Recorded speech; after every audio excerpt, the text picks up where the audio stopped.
మనిషి చేసే తప్పుల వల్ల శిక్షను కొని తెచ్చుకుంటాడు. తాగుబోతాడు, తాగడం వల్ల ఆరోగ్యం పాడైపోతుంది, రకరకాల వ్యాధులు కొని తెచ్చుకుంటాడు. తను బ్రతకవలసినంతకాలం బ్రతకకుండానే మధ్యలో చచ్చిపోయే ఛాన్సెస్ ఉన్నాయి.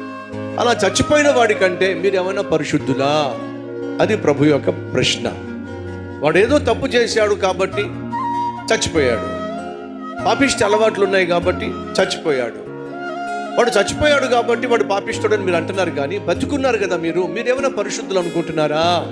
వాడు చేసినటువంటి పాపిష్టి పనుల వల్ల వాడికి మరణం వచ్చేసింది, వాడికి ముందే వచ్చేసింది. మరి ఒకరోజు మీకు కూడా వస్తుంది కదా.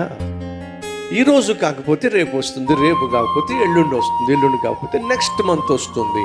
పాపం వల్ల వచ్చు జీతం మరణమే కదా. ఇప్పుడు వాడు చచ్చిపోయాడు అనుకోండి, ఎర్లీగా చచ్చిపోయాడు అనుకోండి, ఎక్కడికి పోతాడు వాడు?